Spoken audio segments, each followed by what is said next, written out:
Hello. So today we're going to talk about the common reasons for why you might not be losing weight or mistakes people make in why diets don't work. And at this point in your weight loss journey, many of you have lost weight or may have been losing weight, but may have gotten to the point where weight is not coming off as easy and you might be getting frustrated. And oftentimes we get to that point and we start convincing ourselves that our bodies are not able to lose weight any longer. And that's when the derailment occurs. So I wanted to point out the common reasons for why this occurs. And hopefully this will help you overcome them and understand the barriers behind them. So I am going to present you. Okay, so weight loss mistakes. So whether they're mistakes, whether they are issues that we make, they're common barriers, but they're very common and people make them time and time again. I catch myself making them also. We only focus on the scale. This is something that from the very beginning of the program, I try to teach people to understand the fluctuations that occur. But as you are losing weight, you are also gaining muscle. And although I'm a true believer that no matter what, and no matter how much muscle you gain, if you are trying to lose weight, the scale will go down. It's not like you are going to gain that much muscle that the scale is going to go up, but you should not only focus on that scale. The big picture is fat lost. And even the fanciest of all scales are not going to show body fat loss. The scale that I have recommended on the Amazon list is a great scale and it shows body fat, but it is not an accurate way of testing body fat. And the only true way of testing body fat is to submerge you in water and to see how you float. And the second most accurate way is skin fold calipers. And even with that, you have to have somebody that really knows what they're doing in order to understand fat loss. So not focusing on the scale and certainly not letting the numbers on the scale derail you, because the fluctuations, as you know, could really cause you to want to quit. All right, next, eating too many or too few calories. And obviously the only way to know this is to journal. And so first I want to talk about the eating too many calories. With people that exercise and exercise a lot, oftentimes we think that we can outrun that diet or burn the binge, as I call it. And no matter who you are, no matter how much you exercise, we always overcompensate by overfueling. And there are members in the program that are athletes and exercise a lot, but have body fat to lose. And in that case, they're overfueling and eating, close to 3,000 calories a day, but still having 20 to 30 pounds to lose. There's an overabundance of food intake there. And so it's really difficult, and it's a balancing act. And on that same token, eating too few calories. I see this happen more than often, where somebody thinks that dieting is all about reduction, and taking calories out. And theoretically, we're taught that 3,500 calories is a pound, and if you take out calories and you create a deficit, that it is going to create a loss. And that does work initially, but if you deplete your body and you take out too many calories, your body will start functioning on those fewer calories.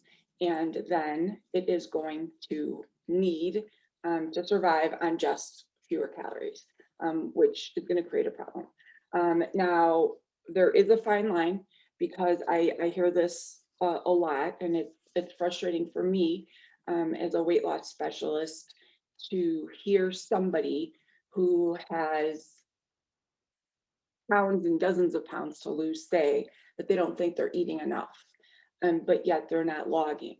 And so when someone has an overabundance of weight to lose, but they're saying they're not eating enough, but they're also quite overweight, but have no documentation of it, I would question exactly the intake, because we're very mindless with our eating habits, and unless there is data, and I would need to see it, because there are calories in everything, and if we don't document, we don't know. So you might be someone that doesn't eat all day, and then takes in all their calories at night, and that all those calories at night might be over the amount that you're supposed to take. That to me is not taking in too few calories. That is really dysfunctional eating, because you are starving yourself all day, slowing down your metabolism, and then flooding it with calories. I call that the sumo wrestler diet. That is how sumo wrestlers get large. They don't eat all day, and then they consume all their calories at once. And so you do not want to do that. Okay, next, not exercising at all, or exercising too much. And this goes exactly to the point that I was making. If you exercise too much, then you are going to need to fuel. And if you're exercising a lot because you are training for a race, or you love it, or you are an athlete, and you have a passion for something, that's one thing. If you're exercising every day for hours on end to lose weight, that is a misconception. And then on the flip side, if you're not exercising at all, you need to incorporate exercise, because if you're not losing weight, and you are following a program, but yet not seeing any movement, you have to see those calories being burnt. And even though there's not going to be a lot of calories being burnt, that energy breeds energy, and we have to get some of that going. Okay, next, not lifting weights. I learned the hard way on this one. We always think that calories being burnt is the quicker way to weight loss. We're conditioned to seeing the little numbers on the treadmill and the elliptical, and now our devices that show how much we burn. And when we lift weights, we don't burn a lot, but we are building muscle. And the more muscle you have, the faster your metabolism is. So although you might not be burning a lot of calories during the weightlifting segment, when you are done, you are burning more calories for the remainder of that day. So for 8 hours after you lift weights, your calorie burning expenditure increases. So you're burning more calories after that segment, and the more muscle you have, the more you're going to burn just doing your thing. So if you can gain muscle, you will burn more calories per minute, and that is that's a huge goal. Huge goal. All right, so big one. Why else might not you be seeing results? Despite all of the things that I just discussed, the not eating enough, the eating too much, the not exercising enough, the exercising too much, focusing on the scale. Big one, newsflash, you're not changing your identity. This is a huge one. What is the purpose? What is your purpose? I work with hundreds and hundreds of people who are just chasing the smaller waistline, chasing that lower number on the scale, chasing the Insta body, but they're not trying to change themselves. They're not trying to actually be the healthier person. And what I mean by this is being that person that other people look at and say, wow, she eats healthy. She would order that healthy dish. She would bring that healthy dish to the party. If you are not striving to be that healthier person, then that right there, time out, stop everything right now. You're not going to see a result because you're not doing it for the right reason. You're doing it because you want an Insta body, and you need to redefine your purpose, because you could work out all day long, you could cut your calories all day long, but you're not doing it to change you. And in order to change you, you have to reevaluate why you're doing this. And this is a big one, and I needed to slip it in because oftentimes we're not in it for the right reasons. Okay, so continuing on, keep that in mind as I continue on with the presentation. We overestimate how many calories we burn during exercise. And this is always. Whether it's us looking at our watches, our Garmin's, our devices, our Apple Watches, our treadmills, they're always going to tell us that we burn more than we did. And mentally in our brains, and we're going to amplify that by 10, because we worked out. And you know, I went running this morning. I ran 6 miles. My Garmin says that I burned 600 some calories. Right away in my brain, I think, oh, I get to eat more. You know, I'm over that now, but when I was a newer runner, I'd go out and I would run, you know, 15 miles, which is a lot. And mentally the night before, I would have to prepare and eat a potato.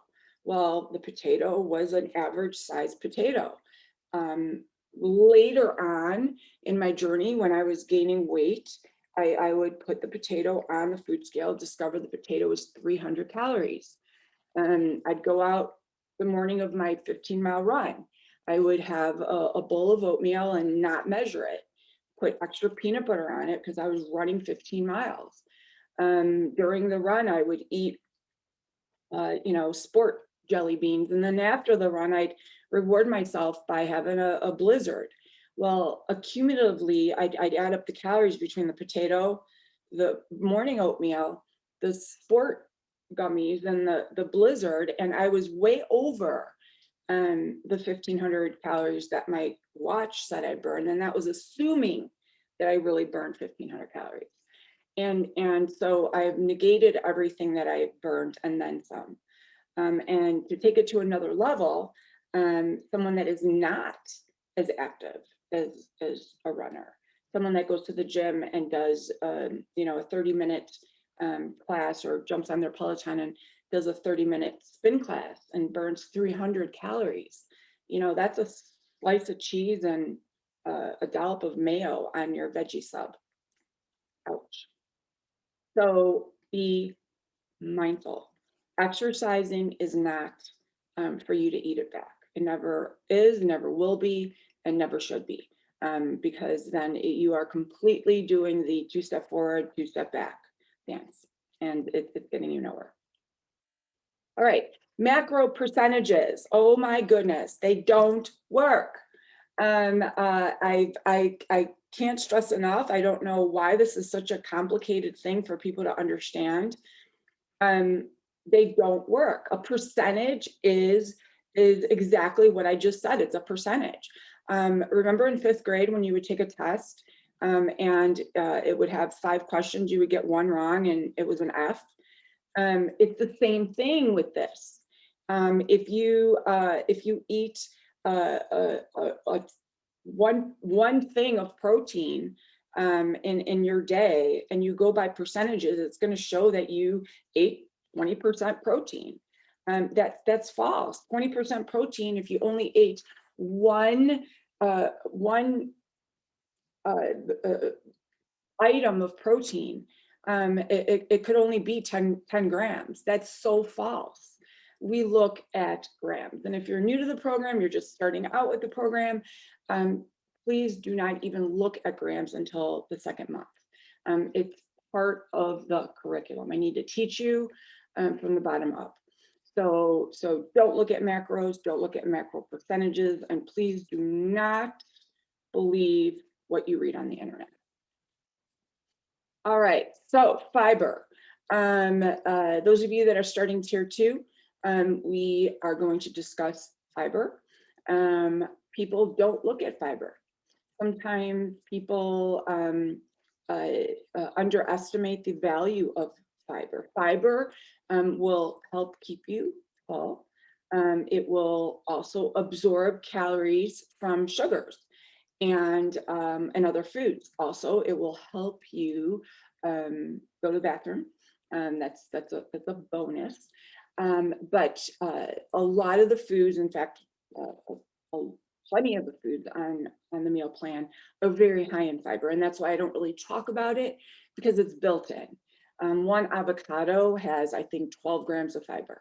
You know, the quinoa, the walnuts, the chia seeds, the broccoli, the lentils, all of the things that you see on your plan are very, very high in fiber. But people don't think about fiber when they are just throwing meals together.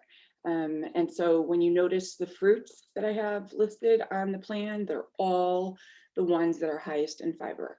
And so that negates the sugar, which makes fruit a little bit more able to be absorbed, and the sugars in the fruit are able to be absorbed. So not eating enough fiber is a big one. All right, so eating too much fat on a low-cal diet, and this is where I bring up keto. So although the low-carb and keto diets do reduce hunger because you're eating basically all fat, adding too much fat to your diet and the wrong kinds of fat can slow down or prevent weight loss.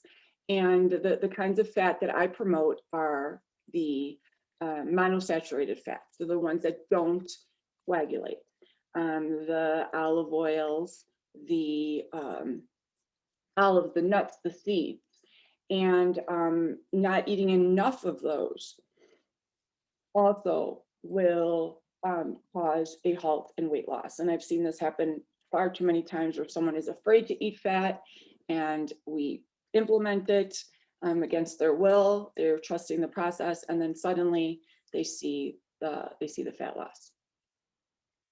All right, so mindless eating. This is a big one. We eat when we're not hungry. We don't listen to our bodies. We eat because we are used to eating. We're used to eating in front of the television. We're used to eating while we're on the telephone. We're used to eating after dinner.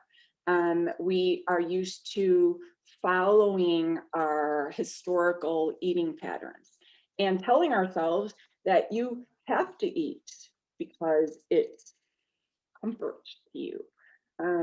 There is no such thing as a stress eater. Stress eaters are stress eaters because they're historically people that eat when they're stressed. And I just did a podcast on this. It's called The Little Engine That Could. And it's basically me explaining that you are setting yourself up with your own limitations. So when you say that you need to stress eat and you need to eat when you are watching television, then you will. And of course, the mindless eating is horrific, and this is where logging comes in, because we do it all the time. We don't pay attention, and if we're not, if it's not in a log, it's a fog. My little saying there. All right, and then of course having unrealistic expectations. This will lead to frustration altogether. You know, you have to be realistic about what you are able to do. And even if you have a tremendous amount of weight to lose, that doesn't mean that your long-term goals are unrealistic. If you have 200 pounds to lose, and you set yourself up to lose 200 pounds, that's not unrealistic. What's unrealistic is for you to lose it in 6 months or in a year. What's unrealistic is when people say, I'm going to go to the gym 6 days a week for an hour at 5 a.m. Setting yourself up with a goal that is not realistic for you to maintain is what I'm talking about. If you have a goal that is a huge, unreachable goal in your mind, like losing 200 pounds, running a marathon, writing a book, those might seem unreachable, but they're not unrealistic. And so what you have to do, if you have a lot of weight to lose, or you want to, you know, run a marathon or do a triathlon, write a book, whatever your goal is, then set smaller, reachable goals. Tell yourself you're going to lose 10 pounds. Tell yourself you're going to run a 5K. Tell yourself you're going to, you know, write a blog before you go on to the bigger, larger picture.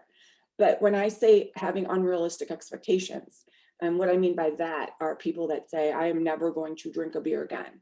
I'm never going to eat a cookie again. That is unrealistic. That's never going to happen.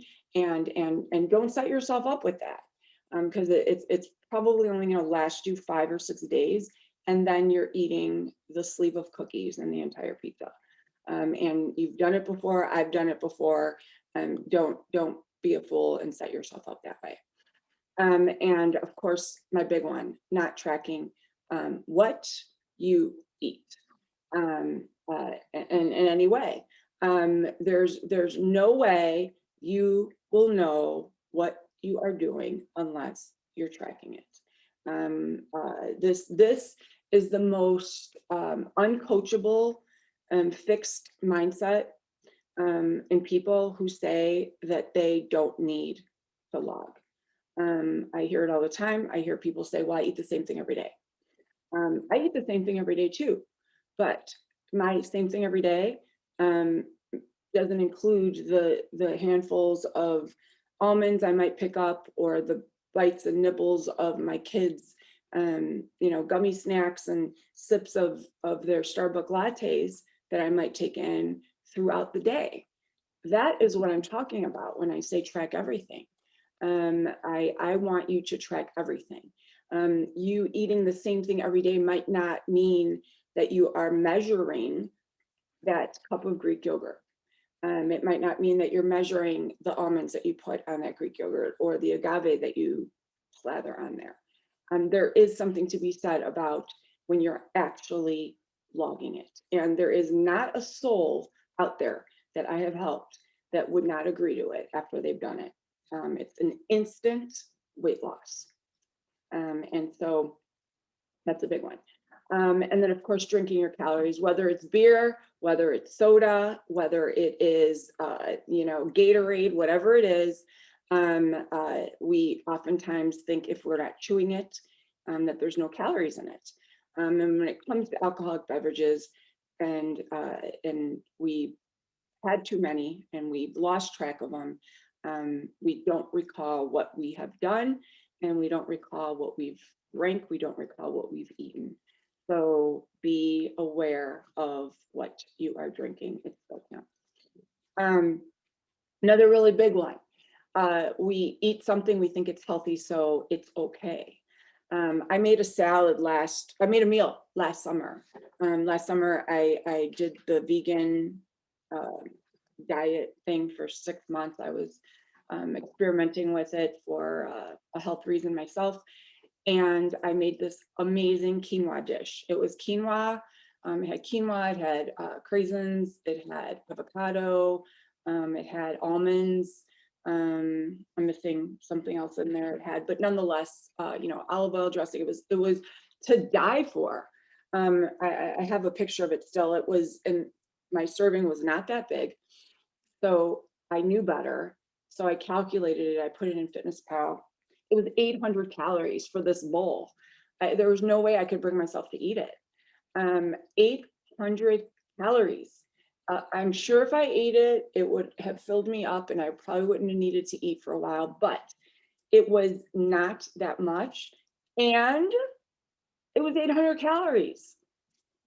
I don't care how healthy it is. That's a lot of calories if you're trying to lose weight. So if it's healthy, great, but you still need to watch the calories. And I get that all the time. Well, I eat healthy, but I'm not losing weight. I shouldn't have. 1 cup of almonds is 800 calories. And those go down quick, especially if you're not eating them all in one sitting. And so this one here is a big one. We fall into old patterns and we're assuming that ball is going to drop. And this one is probably the most important one of today's presentation, because we lose weight, we lose weight, and then it stops. And then we say to ourselves, yep, this is what happened last time. I got to this point and I started gaining it back. And you are doing the Chicken Little thing where you are waiting for the ball to drop. You hit a plateau, but it's not a plateau. What it is you have stopped logging. You have stopped being as attentful. You have stopped following all the rules, and now you're seeing that scale go up. And so you have convinced yourself that it's going to be like last time, and therefore you're going to allow it to be like last time. So this is where you need to make that change. And you need to go back and look at all of the slides from today's presentation and make sure that you are following every single one of those things, especially the mindset ones. And know that your mindset should not be fixed on old patterns, because you will get through whatever obstacle it is. And it's probably just a lack of motivation. Fluctuations are going to happen, and you need to accept those fluctuations, and they're going to happen throughout the process. And you're going to have them, of course, in the middle of your weight loss journey, and they're going to happen all the time. You can't just decide that it's the beginning of the end and that it's going to be like last time. So the future belongs to those who believe in the beauty of their dreams. And I wanted to end it with this, because that's the bottom line. If you don't believe that you can achieve, then you won't. And this kind of matches up to the podcast that I did yesterday, because I yesterday was talking to somebody who has quite a bit of weight to lose, and it's not coming off. And I flat out asked her, I said, do you see yourself losing this weight? And she said no. And I said, well, then it's not going to come off. You have to believe that it's going to happen. If you see yourself only losing 10 pounds, because that's what you're used to, your weight loss patterns have always been, you lose 10 pounds, you lose 20 pounds, and then it stops. That's all you believe in. That's all it's going to happen. And so therefore, that's a mental block. You have to see it. You have to see yourself finishing. Just like you see yourself getting that degree that you got. Just like I see myself crossing that finish line. There I am with my daughter, crossing that finish line. You know, you are going to do it when you believe that you can do it. So, all right. So mindset, all right there. I hope you guys enjoyed it, and I hope you guys take these valuable tips and use them throughout your weight loss journey. Have a good day.